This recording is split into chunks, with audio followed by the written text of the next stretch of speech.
Well, Anton, it's good to have you back home, man. How you been? I've been great, man. It's good to be back home. Well, so what's the weather like up in DC? Very cold, very icy, long winter, but it's a good time to be able to see something different. You know, you never really get snow in South Carolina, but y'all got some last week, but we've been getting it every week for the last couple of months in DC. Okay. Well, it's great to have you back, man. Yeah. Once again, you're a free agent, so tell us a little bit about what you're doing now. Yeah, so at the end of the year, I left the Department of Health and Human Services to go into business for myself. So I'm in the full breadth of entrepreneurial spirits right now. So I've started my own strategy consulting firm called 937 Strategy Group. So I lead that organization. Right now, we're doing a myriad of projects, working on a lot of stuff. But one of the things majorly that we're working on is we're actually, I'm in business with a couple other gentlemen, and we started a marketing, an insurance marketing firm called usured.com. Okay. So what usured is focused on, I want you to think about it as FUBU for healthcare, which is we're focused on the African American consumer in the healthcare marketplace. African Americans need access to healthcare just as much as any other community, but many times we have the least amount of information about how to get covered, how it matters, how insurance even works. And so what we build is a website at usured.com for people to be able to go and learn about the Affordable Care Act, about how they can get health insurance coverage, and more important than anything else, they can actually shop for health insurance coverage right through our website. And it gives people the opportunity to find coverage to do three things. Number one, protect your family, protect your health, and most importantly, to protect your pockets. Having health insurance coverage can save you money, save you thousands and thousands and thousands of dollars. So our job is to really try to help people to understand what are the three things you need to know about health insurance and how you can protect yourself, protect your family, and protect your pockets. Okay, now are you acting as a provider or are you just part of the exchange? So I'm not part of the exchange. Okay. This is a private enterprise that's completely focused on the private community. We're working with the largest web broker in the country. eHealth Insurance is the back end that provides the support. And what we do is provide information and education to consumers. Gotcha. And you give people enough information to be prepared to make a decision. And once you're ready to make a decision, we can direct you right to the largest provider to give you a choice of health plans from across the country that you want to connect with, find a plan that fits your need and meets your budget. And you can even also get qualified for tax credits and subsidies to help you to be able to afford insurance. Well, let's get right into it. Yeah. With the website. Yeah. First question: have they worked out all the bugs? So here's the long and short of it. Okay.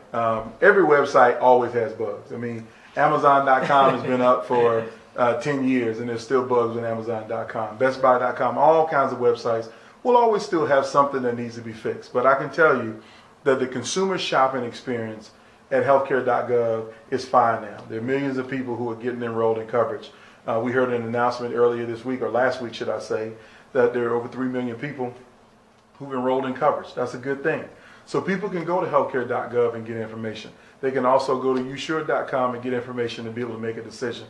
So there's more than one way to skin a cat, if you will. Right. So if you want health insurance coverage, you can do it online, but you don't have to do it online. You can go do it by telephone. You can do it at a lot of local service providers. There are lots of opportunities for people to be able to go in and learn about how they can get health insurance coverage. Well, what are we in South Carolina? You was a former member of the legislature, so you know our legislature decided to do something else and nullify certain key provisions in the Affordable Care Act. What can citizens of South Carolina do? How do we?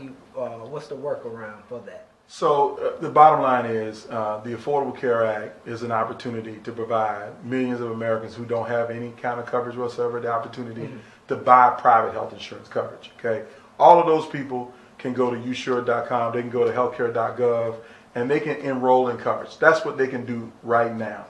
But there are thousands of South Carolinians, really hundreds of thousands of South Carolinians, who are what we call working poor families, which means they get up and go to work 40 hours a week every single day, like everybody else, but they just don't earn a lot of money. They're in all kinds of professions, but they don't earn a lot of money. Not enough money to buy private health insurance. That's why the Affordable Care Act said to states, you can expand Medicaid to provide health insurance coverage for those families that work real hard, but are still too poor to afford health insurance. And I say poor, and I really mean poor, that they can't even afford the last two letters. They just P-O, okay? So when you're poor and you make $15,000 a year as a single person, or let's say you're a family of four, a husband and wife with two kids, and you only make $31,000 a year, you can't afford health insurance coverage on the private market. That's why Medicaid should have been an option. But unfortunately, with the leadership of the governor and a bunch of legislators who are complicit with her, they have made the decision to turn down federal money, free money. And when I say free, it ain't really free. We all pay taxes here in South Carolina.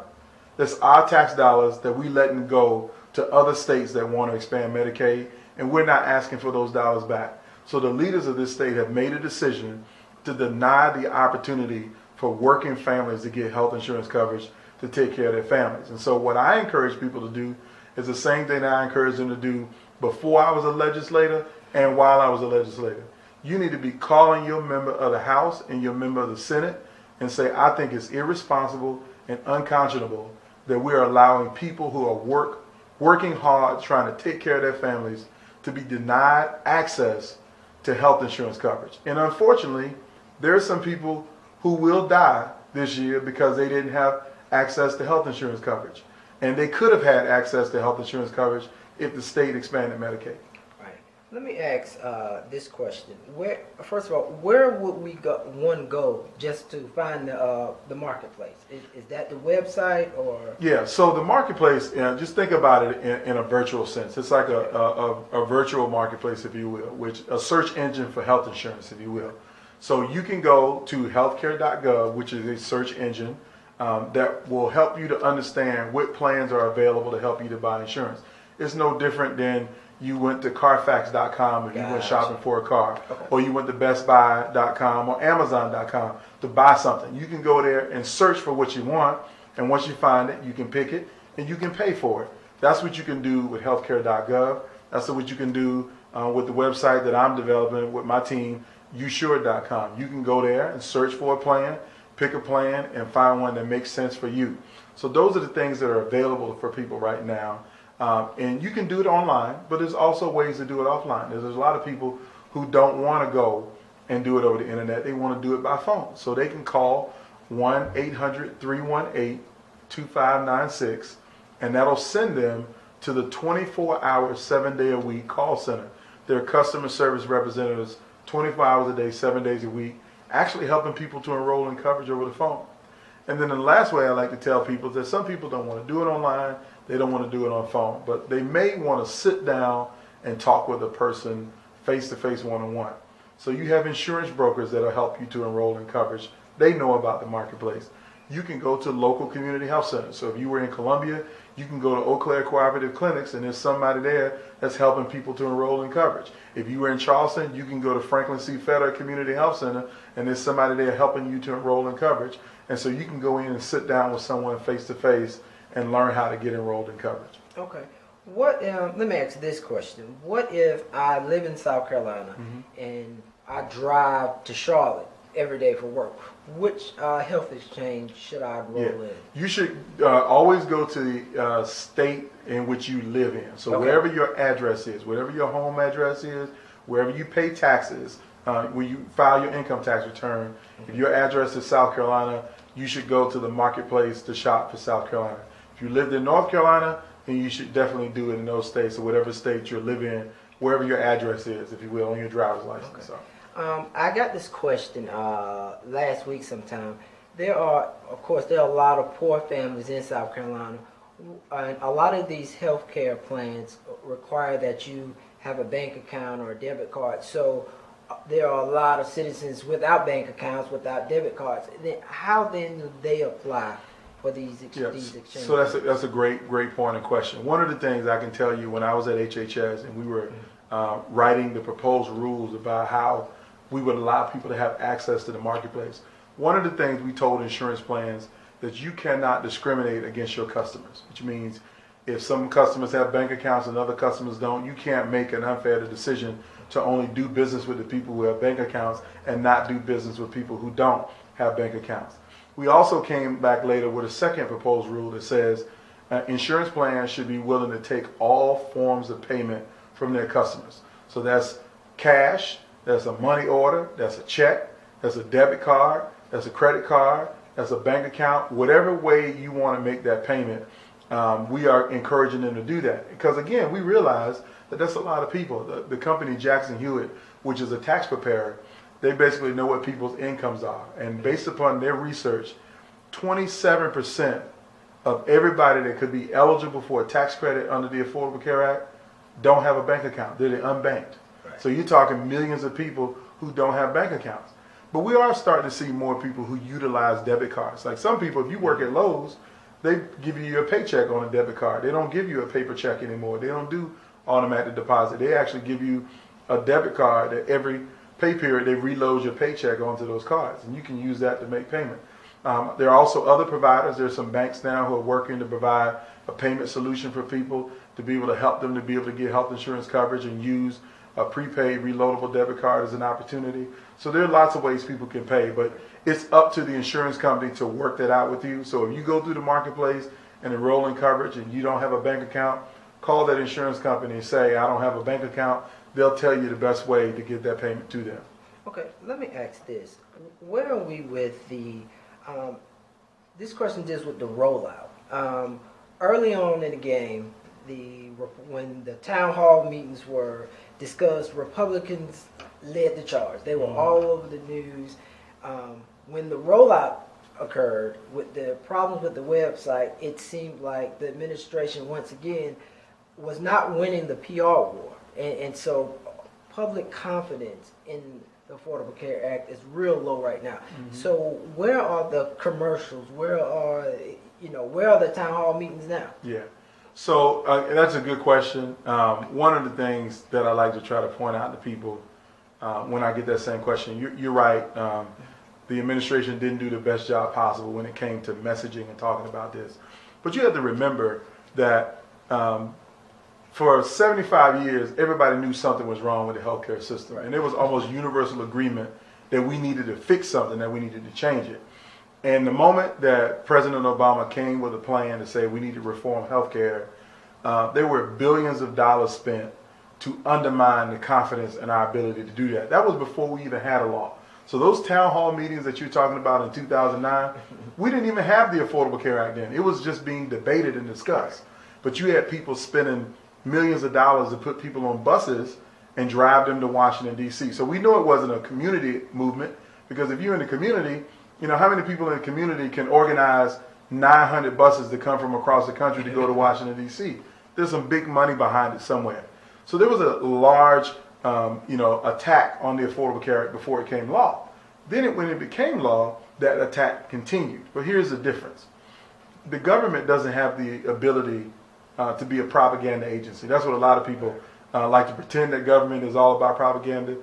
Government has a job to do. Their job is to keep people safe, provide information to people, and they can't slant it, they can't hype it up, they can't over-exaggerate it. That is not what government does. But if you're spending your private dollars, you can do it as much of that as you want to. So the challenge is that we're dealing with deep pockets on one side, and we don't have those deep pockets on our side. The second problem with it is that when the website did have its challenges, the last thing we wanted to do is to do ads on TV and send people to a website that didn't work. Right. Because that was going to continue to undermine confidence even more. So what we did is say, let's work out the kinks. Let's stop all of the marketing and advertising, figure out how to work out the kinks, and then come back when things are working better. So as a matter of fact, if you've watched an NBA game in the last 3 weeks, I guarantee you've seen an Affordable Care Act commercial in those games. Magic Johnson is doing a PSA. Alonzo Mourning is also doing an ad. They're both in ads that are playing during NBA games. During the football season, we had some ads that were running as well. So you'll see this continue to increase over time, over the next 9 or 8 weeks or so that we have, that the marketplace will be open for people to do open enrollment. You'll see that advertising. But I'm not even going to sugarcoat it. It was a bad rollout. There was a lot that could have been done differently. One of the things I wanted to do more of was really using local voices to be able to tell the story. But frankly, we didn't have the money. I mean, as I talk about it all the time, most people don't realize that when Apple launched the iPad, when they launched the iPad, they spent $180 million on outreach and advertising. Okay, when Samsung announced the Galaxy 3 phone, they spent $210 million on outreach and advertising. That means ads, billboards, bus stops. They spent $210 million. Well, because of the Republican opposition to the Affordable Care Act and the continued ability to not fund our agency, not pass a budget out of the House, we only had $30 million. So how much can you really do with $30 million for a national campaign to advertise? So that means we had to make some decisions. And so the decisions that we made was, let's focus on the markets, the cities, if you will, where they're the most uninsured. So that starts with Atlanta, Philly, Tampa, Detroit, Miami, Dallas, Houston, San Antonio, all of these big cities that have millions of uninsured people. Whereas the state of South Carolina alone doesn't have the same number of people that Houston has. Right. So 1 in 20 people in America that's uninsured lives in Harris County, Texas, which is Houston. So of course, in Houston, we have to prioritize spending more of the advertising dollars because there's more people that we need to let know about the options in the marketplace than we would a state like South Carolina. And unfortunately, those are the choices that we had to make because we didn't have the financial resources to do so. And we have our friends that help us out. So OFA and other kinds of groups, they've been doing a little bit, but nobody has the resources that we want to have in order to be able to do this job. Okay. Final question, because you mentioned that you guys are getting into the healthcare business. Are there currently any type of credentials that you should look for a company or individual? So when you say credentials, I guess you're assuming talking about to make sure somebody's legitimate. Yeah. Okay. Certificate. So anyone that is doing navigator work in the health insurance marketplace, they should be trained and certified as navigators, and they all should be able to explain that they're a certified navigator to do that. Okay, that's the first thing. So if anybody walks up to you and say, I can help you to enroll in coverage, they need to be certified to be able to do that. Same with brokers. Brokers and agents are also certified in order to be able to do the same thing. So there's lots of certifications that people got to have, but there's also other stuff that people do. Like, there are community groups and pastors and churches who raise awareness about issues, who educate people about issues, and then direct them to the people who can actually walk them through the process to get covered. So the whole point with what I'm doing at usure.com with my team, what we're working on, is our goal is to provide information to the African American consumer.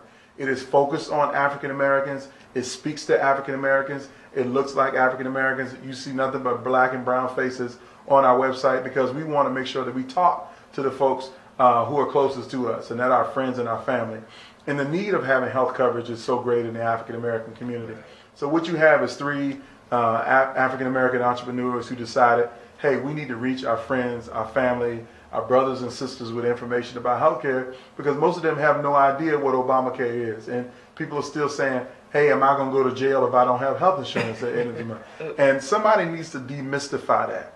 And so what I've done is work with the team to build a website to really demystify the Affordable Care Act, to provide people the information that they need so they know that this is for them. This is an opportunity for you to take care of yourself, protect your pockets, protect your family.